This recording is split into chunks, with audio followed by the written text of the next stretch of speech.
ಇಂದು ಪ್ರಧಾನಿ ನರೇಂದ್ರ ಮೋದಿ ಅವರ road show ಇದೆ. ವಾರಣಾಸಿಯಲ್ಲಿ ಪ್ರಧಾನಮಂತ್ರಿ ನರೇಂದ್ರ ಮೋದಿ ಅವರು ರೋಡ್ ಶೋವನ್ನ ನಡೆಸ್ತಾ ಇರುವಂತದ್ದು. ಮಧ್ಯಾಹ್ನ 3 ಗಂಟೆಗೆ ಈ ಒಂದು ರೋಡ್ ಶೋ ಆರಂಭವಾಗುತ್ತೆ. ಪ್ರಧಾನಮಂತ್ರಿ ನರೇಂದ್ರ ಮೋದಿ ಅವರು ಇವತ್ತು ರೋಡ್ ಶೋವನ್ನ ನಡೆಸಲಿದ್ದಾರೆ. ವಾರಣಾಸಿಯಲ್ಲಿ ಅವರು ಸ್ಪರ್ಧೆ ಮಾಡಿರುವಂತಹ ವಾರಣಾಸಿಯಲ್ಲಿ ಅವರು ರೋಡ್ ಶೋವನ್ನ ಮಾಡಲಿರುವಂತದ್ದು. ಇವತ್ತು ಮಧ್ಯಾಹ್ನ 3 ಗಂಟೆಗೆ ರೋಡ್ ಶೋವನ್ನ ನಡೆಸಲಿದ್ದಾರೆ ಪ್ರಧಾನಮಂತ್ರಿ ನರೇಂದ್ರ ಮೋದಿ ಅವರು. 7 ಕಿಲೋಮೀಟರ್ ನರೇಂದ್ರ ಮೋದಿ ಅವರು ರೋಡ್ ಶೋವನ್ನ ಮಾಡಲಿದ್ದಾರೆ. ಬನಾರಸ್ ಹಿಂದೂ ವಿವಿಯಿಂದ ಈ ಒಂದು ರೋಡ್ ಶೋ ಆರಂಭವಾಗುತ್ತೆ. ಪಂಡಿತ್ ಮಾಳವೀಯ ಪ್ರತಿಮೆಗೆ ಮಾಲಾರ್ಪಣೆಯನ್ನ ಮಾಡಿ ಈ ಒಂದು ರೋಡ್ ಶೋಗೆ ಚಾಲನೆಯನ್ನ ನೀಡಲಾಗುತ್ತೆ. ರೋಡ್ ಶೋನಲ್ಲಿ ಬಿಜೆಪಿಯ ಎಲ್ಲಾ ರಾಜ್ಯದ ಸಿಎಂಗಳು ಕೂಡ ಭಾಗಿಯಾಗ್ತಾರೆ. ಹಾಗೆ ಎನ್ಡಿಎ ದಿಗ್ಗಜರಾಗಿರುವಂತಹ ನಿತೀಶ್ ಕುಮಾರ್ ಅವರು, ಬಿಹಾರದ ಮುಖ್ಯಮಂತ್ರಿ ನಿತೀಶ್ ಕುಮಾರ್, ಹಾಗೆ ಉದ್ಧವ್ ಠಾಕ್ರೆ ಅವರು, ಶಿವಸೇನೆ ಮುಖ್ಯಸ್ಥ ಉದ್ಧವ್ ಠಾಕ್ರೆ, ಪ್ರಕಾಶ್ ಸಿಂಗ್ ಬಾದಲ್ ಅವರು, ಇನ್ನು ರಾಮ್ ವಿಲಾಸ್ ಪಾಸ್ವಾನ್ ಅವರು ಕೂಡ ಭಾಗಿಯಾಗಲಿದ್ದಾರೆ. ಕೇಂದ್ರ ಸಚಿವ ರಾಮ್ ವಿಲಾಸ್ ಪಾಸ್ವಾನ್ ಅವರು ರೋಡ್ ಶೋನಲ್ಲಿ ಇಲ್ಲಿ ನರೇಂದ್ರ ಮೋದಿ ಅವರಿಗೆ ಸಾಥ್ ನೀಡ್ತಾ ಇದ್ದಾರೆ. ಇವರ ಜೊತೆಗೆ ಬಿಜೆಪಿ ನಾಯಕರಾಗಿರುವಂತಹ ಬಿಜೆಪಿಯ ರಾಷ್ಟ್ರೀಯ ಅಧ್ಯಕ್ಷ ಅಮಿತ್ ಶಾ, ಹಾಗೆ ಸಚಿವರಾಗಿರುವಂತಹ ನಿತಿನ್ ಗಡ್ಕರಿ, ಸುಷ್ಮಾ ಸ್ವರಾಜ್ ಅವರು ಕೂಡ ಭಾಗಿಯಾಗ್ತಿದ್ದಾರೆ. ಸುಮಾರು 4 ಲಕ್ಷಕ್ಕೂ ಹೆಚ್ಚು ಜನ ರೋಡ್ ಶೋನಲ್ಲಿ ಭಾಗಿಯಾಗಲಿದ್ದಾರೆ. ನಾಳೆ ನಾಮಪತ್ರವನ್ನ ಸಲ್ಲಿಸಲಿದ್ದಾರೆ ಪ್ರಧಾನಮಂತ್ರಿ ನರೇಂದ್ರ ಮೋದಿ ಅವರು. 2ನೇ ಬಾರಿಗೆ ಸಂಸದರಾಗಿ ಆಯ್ಕೆಯಾಗುವ ನಿಟ್ಟಿನಲ್ಲಿ ನಾಳೆ ನಾಮಪತ್ರವನ್ನ ಸಲ್ಲಿಸಲಿದ್ದಾರೆ. ಇನ್ನು ಈ ಕುರಿತಂತೆ ಹೆಚ್ಚಿನ ಡೀಟೇಲ್ಸ್ ಅನ್ನ ನೀಡ್ತಾರೆ ನಮ್ಮ ಪ್ರತಿನಿಧಿ ಧರಣೀಶ್ ದೂರವಾಣಿ ಸಂಪರ್ಕದಲ್ಲಿದ್ದಾರೆ. ಎಸ್ ಧರಣೀಶ್, ಇವತ್ತು ಬೃಹತ್ ರೋಡ್ ಶೋವನ್ನ ಮಾಡ್ತಾ ಇದ್ದಾರೆ ನರೇಂದ್ರ ಮೋದಿ ಅವರು. ಯಾವ ರೀತಿಯಾಗಿ ಸಿದ್ಧತೆಯನ್ನ ಮಾಡಿಕೊಳ್ಳಲಾಗಿದೆ, ಯಾರೆಲ್ಲ ಈ ಒಂದು ಸಂದರ್ಭದಲ್ಲಿ ಭಾಗಿಯಾಗ್ತಾ ಇದ್ದಾರೆ?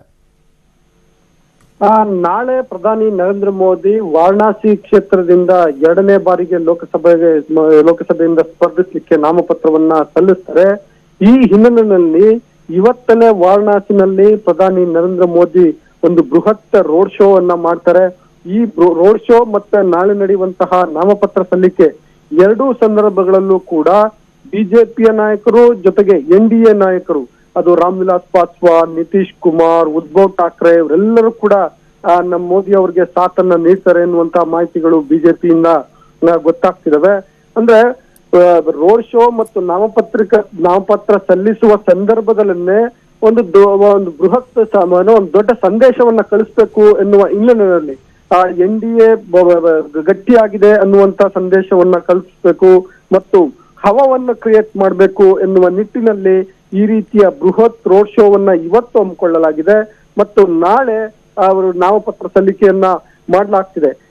ಯಾಕೆ ಇಂಥದೊಂದು ಒಂದು ಶಕ್ತಿ ಪ್ರದರ್ಶನದ ರೀತಿಯಲ್ಲಿ ರೋಡ್ ಶೋ ಅನ್ನ ಮಾಡಲಾಗ್ತಿದೆ ಅನ್ನುವುದಕ್ಕೂ ಕೂಡ ಒಂದು ಹಿನ್ನೆಲೆ ಇದೆ.